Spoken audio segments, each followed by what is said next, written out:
Hello all, this video is an overview of the planet Feros in Mass Effect and its history. Feros is the second planet in the Theseus system in the Attican Beta Star cluster, and outstanding for several reasons. It is an old world, and based in the lore of Mass Effect long before Commander Shepard ever sets foot there. Its year length is 3.2 that times of the Earth, and it has a slightly larger gravity of 1.1 g, and it has two moons, Orkan and Fardet. When the planet was scouted by the Colonial Affairs Bureau on Earth, it was a low-tier choice for supporting life, despite having a habitable atmosphere, as around 2/3 of the planet's surface have been converted into a city. These ruins are at least 50,000 years old, and the evidence is that they are to be of Prothean origin. However, with the cycle of harvesting that occurs every 50,000 years, perhaps the planet has been settled before even this mighty intergalactic empire. You might expect that, like the Citadel space station, a planet of Prothean design would be a bountiful find for any aspiring colonial power. The Citadel, after all, was a meticulously maintained space station at the heart of the mass relay network and just waiting for new inhabitants. Not so the case with Feros, however, which was a complete ruin. Reconstructing a picture of Feros from the time of the Protheans is therefore a major undertaking of archaeology with few discoveries. With such expansive industrialization and almost no natural life left, the planet would have had to make use of artificial biomes to remain self-sufficient, a problem that would go on to be encountered by future settlers too. The planet has only two oceans at the polar regions, and the water from these was siphoned off via a planet-wide aqueduct system that, even to this day, is still mostly functional. It is likely that when the Reapers returned, around 48,000 BCE, Feros was isolated and sieged by them, bringing much of the planet's metropolis to ruin.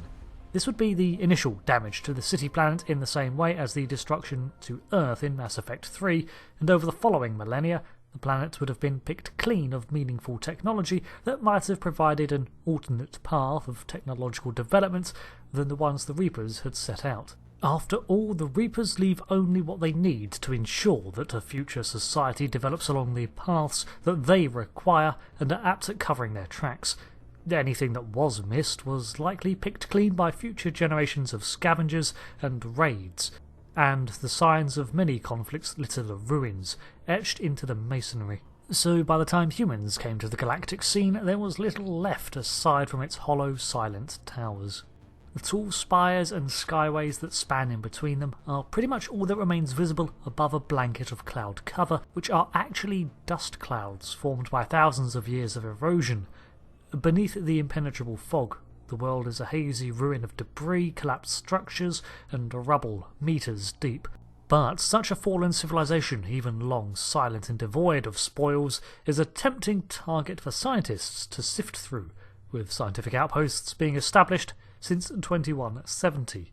The ruins of the planet appear to be mostly concrete, although it must be something far more durable to have lasted the millennia. Within these tall spires, layers of some golden foil-like material are present, perhaps some form of insulation. The geometric patterns and angled slabs of solid rock resemble other Prothean designs, such as those found on Ilos. I thought that this style always clashed with things like the Citadel and Prothean beacons, which is evidently a conscious choice by the designers to foreshadow the differing origins of technology. But considering that Prothean tech was based off of the Reaper designs, just as the current epochs, then I assume that this architectural style is more what you would consider traditional Prothean. In 2178, the company ExoGeni expressed interest in settling the planet properly, and reached out to the Bureau of Colonial Affairs and offered to fund settlement efforts in return for establishing a presence there. They selected a promising tower and designated it their headquarters, the ExoGeni building, and the families of the scientists that moved there as well as other settlers set up nearby, numbering around 1,000 people. Several smaller settlements were also founded, nothing too major, and the most notable of these was a neighbouring tower connected by the skyways to the ad hoc capital of ExoGeni's HQ. This became the primary dock and trade point for the colony and was named Zoo's Hope. Colonists that were not directly tied to ExoGeni lived there under the agreement that they would hand over anything interesting discovered in the derelict world to the company. But after a few years of picking over the ruins, ExoGeni was seeing little return on their investment, something I bet the other Citadel species just tutted at and said, "Well, told you so." Colonists of the planet often engaged in salvaging for supplies or maintaining the rooftop hydroponic gardens that were imported with them. The aqueduct system still acts to ferry water around the planet, so the colonists would add their pumps to the existing reservoirs and occasionally hunt wild varren. These are not native to Feros, so must have been left here at some point in recent history too, maybe by scavengers. However, in 2183, a research team entered the ruins deep under the foundations of Zoo's Hope and entered into a den filled with spores of some plant life, a being that would become known as Species 37, the Thorian.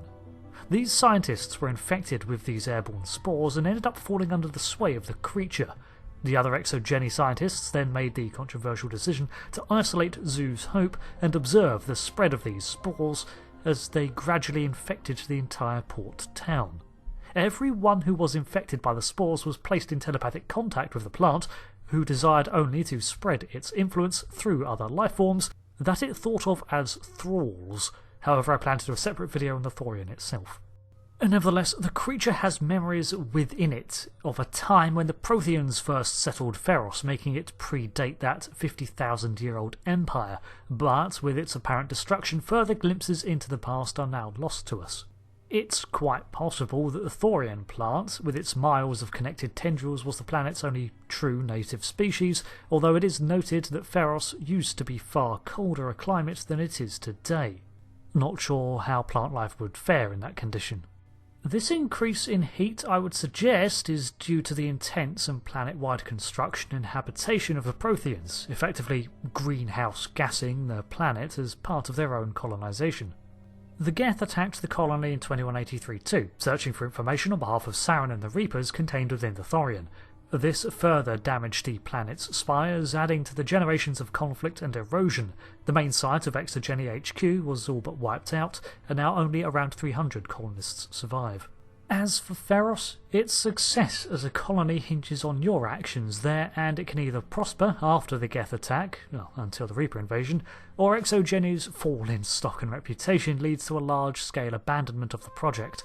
Considering the settlers are nowhere near self-sufficient yet, and they've only been at it for 5 years, their parent company has all the sway and say whether it lives or dies. I for one would like to see life sprout from the derelict towers once again, although it will undoubtedly be an uphill battle, especially when there are more viable choices for settlement than this broken world. Thanks for watching this video on Feros, and if you liked it, be sure to keep an eye out for the video on the Thorian when that goes live too. Thanks again, I've been Rick, and I'll see you later. Goodbye.